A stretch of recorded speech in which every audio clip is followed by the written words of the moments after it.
Hundreds of motorists were stranded on the Trans-Canada overnight as the sideways snow created zero visibility. By morning, the line of trapped cars stretched for a stunning 11 kilometers. Even snowplows and police were kept off the roads. Even by Manitoba standards, this blizzard is a wicked one. A whiteout that slowed traffic to a crawl and then stopped it altogether. You know what? At first, you really didn't see a whole lot because it was almost zero visibility. First, we seen a bunch of brake lights and got a little bit close. We seen a couple semis turn sideways. Trapped on the Trans-Canada Highway, Sean Chauffeur and hundreds of others spent a cold night waiting out the storm, only to find more trouble in the morning. Their vehicles stuck in half a meter of snow. Local firefighters from the nearby town of Alexander used snowmobiles to bring gas and food to stranded motorists, extending from the Saskatchewan border all the way to Winnipeg. Almost every highway in western Manitoba is closed today, with wind gusts to 70 kilometers per hour. Driving is just too dangerous. RCMP warning people to stay home. Almost every rural school in western and northern parts of the province closed today, including Flin Flon, where kids have had only one other snow day in 27 years. More than 400 customers in western Manitoba without power may not have it restored until morning. Hydro crews trying to get to calls were also stopped by the storm. Manitoba RCMP have reported no casualties as a result of the blizzard, but near the community of Esterhazy in Saskatchewan, a highway crash killed a tow truck driver. With the blizzard conditions extending into the evening, the warnings are too. And already some school divisions are preparing for another snow day tomorrow. Jill Macashon, CTV News, near Treeherne, Manitoba. Yeah. Woo!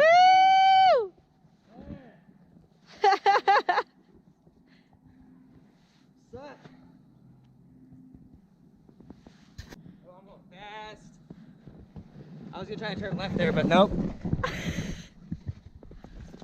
Woo! We're good. I rode it backwards. That side of the deck's actually broken. I rode the broken side of the deck.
Oh boy.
我操有水 The Nature สวัสดีทุกท่านค่ะคลิปนี้มีเรื่องราวและภัยพิบัติเกิดขึ้นที่ประเทศไหนบ้างไปดูกันค่ะจีนหนาวสะท้านเตือนภัยคลื่นความเย็นระดับสีแดงตั้งแต่วันที่ 7 พฤศจิกายน 2564 เกิดพายุหิมะฝนเยือกแข็งและไฟฟ้าดับหลายพื้นที่ในภาคตะวันออกเฉียงเหนือของจีนประชาชนกว่า 700,000 คนได้รับผลกระทบบ้านเรือนถูกหิมะปกคลุมทางการออกคำเตือนระดับสีแดงในหลายพื้นที่ค่ะ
你想下去啊